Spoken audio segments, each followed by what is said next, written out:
Hello everyone, welcome back. Today's stories are from r/AskReddit. Prison guards of Reddit, what's the weirdest thing you've seen while walking past a cell during your patrol? Story 1. I'm a little late but here goes.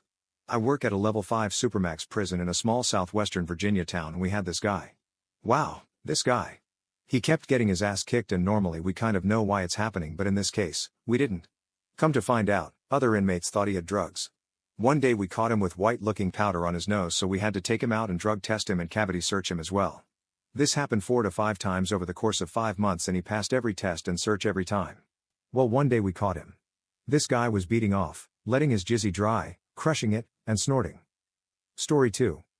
My brother works at a juvenile detention center, in a S offender unit. As he was going over one of his cases he read the kid's charges and learned he had intercourse with his grandma's dog, as well as few neighbors' dogs. When my brother interviewed him and asked him about his crimes and how he felt, he was remorseful and crying. My brother inquired and the kid was most sad about not being able to see his own kids grow up. Apparently his grandma's dog had puppies, he thought he was the father. Story 3. I work in a juvenile detention facility. We had to put a kid in a secure room, think padded walls with a camera, because he was self-harming. When you do that you remove everything they can self-harm with, so like no pencils or shoelaces or whatever. Dude pulled his braces out of his mouth and started self-harming with the wires. Story 4. I worked on a juvenile psych unit. I had to put a girl in restraints that included her head when she started biting chunks out of her own shoulder. Fast forward 3 years. I took a bus to an interview for a graduate psych program. When I switched buses, a nicely dressed girl asked me if I was from Colorado. I said yes. Then she asked me if I worked on a psych unit. It was her, all better. We chatted for a while and I told her how happy I was to see her doing so well. She smiled, thanked me, and we said our goodbyes. Story 5. I'm a security guard at a psych hospital, so I feel qualified to throw a story in here. One night I was called to the adult psych floor and on arrival I was told, the patient will not give us back her radio, and she has now put it inside her private part. I will never forget the euphoria of walking down the hallway toward the room and hearing Hootie and the Blowfish blaring. Story 6. I work in a level 5 state prison. My first day on the job, there was an inmate in the disciplinary housing unit who keeps getting sent to us from the state psychiatric hospital because they can't handle him. When the officers working on the unit walked up to his cell, he began to rip apart his balls, with his own hands, while yelling "I feel no pain." This was the second time. Story 7. I was a CO for a pre-release center that had a dorm-style facility. During a normal security check, I was walking through the bathroom and just happened to see something large and odd sitting on the ground beside an inmate's feet behind a stall door. Yes, the inmate bathrooms actually had stalls with doors. Well, I opened the door and the inmate was just sitting on the toilet not doing anything at all while holding a honey bun. And the thing on the ground by his feet? A giant 5-pound block of butter. A lot of other crazy stuff happened like catching a prostitute in the dorm, or 3 escapes in one day, etc. But the butter story has always stuck with me. Edit, I'll elaborate some more.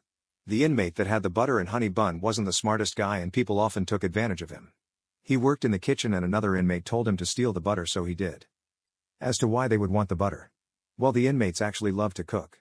There was one individual who would spend all day mixing different stuff together, rice/fish/seasonings, etc., and of course everything is better with butter. Story 8. I worked at a maximum security prison.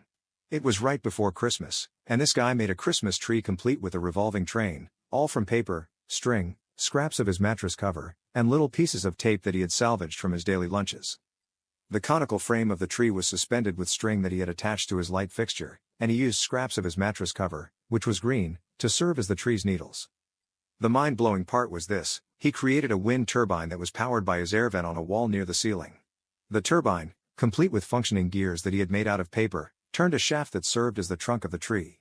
At the base, the shaft revolved and was attached to origami boxcars that circled the tree. At first glance, I didn't understand what it was until another officer who regularly worked the unit came by when he saw my look of awe and confusion. He was allowed to keep it up for a while but was eventually required to take it down.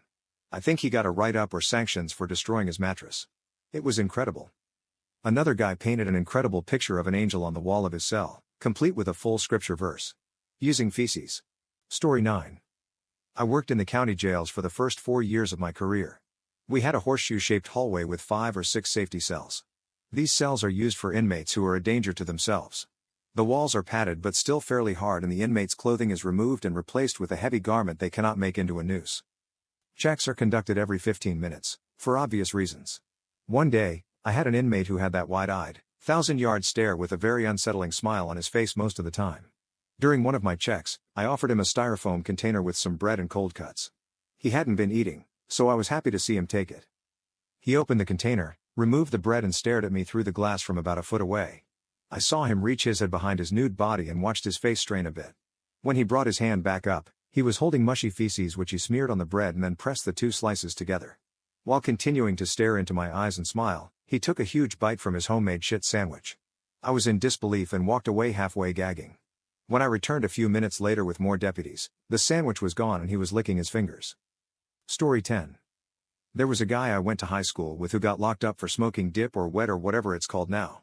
He was in jail and was being so effing weird that they put him in his own cell. That night, he had to take a poop, so obviously he pooped in his own hand. He took said shit and smeared it all over himself, mostly his head and face.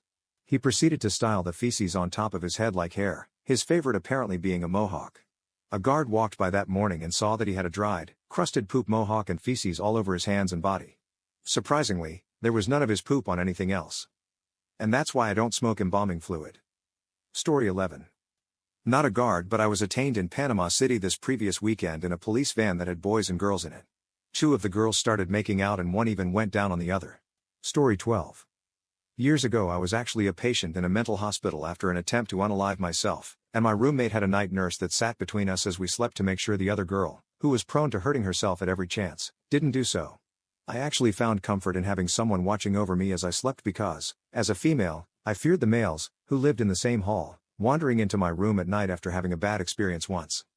Anyway, I was sound asleep and was woken up by screaming and my bed being knocked around. The roommate had hidden her hairbrush that was given to her by the hospital and secretly broken it at the thin neck part and had started slicing herself all over with a sharp point. Blood was everywhere. 3 large orderlies came in to hold her down and gave her a sedation shot. There was also a large, young black girl who walked around singing in the halls and into corners all day and night. It drove me nuts.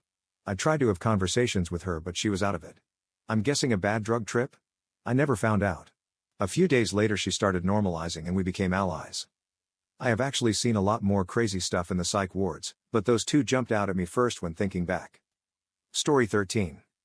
I was doing some student teaching in a max security juvenile prison. These kids were SA, arsonists, and even murderers. The library became very important to these kids. They would hoard books in their cells and it would give them power over one another if they had a book in the series that another kid was reading. A fight over a book ensued. It was a new book and there was only one copy. One day there was an all-call to the common area and before the guards could stop him, one of the kids smashed and broke the other kid's skull against the concrete floor. Blood everywhere, over a book. The other time, which I will never forget, also involved a kid getting his head crushed. Every single door in this facility was open from a control room at the front of the building. Sometimes you would have to hit a buzzer and look into the camera to get the person in the room to release a lock so you could swing for the open. All of the doors swung open except the ones on the quads. The kids were kept in 4 separate blocks, called quads, with sliding doors. One of the guards was leaving a quad and used his walkie-talkie to have the control room close the sliding door. The door began to close behind him and he started walking away. A student in the quad decided to peek out into the hall as the door was closing and got his head crushed in the door because the control room couldn't see him and stopped the door before it happened. F up, man. That's it for now. See you in the next post.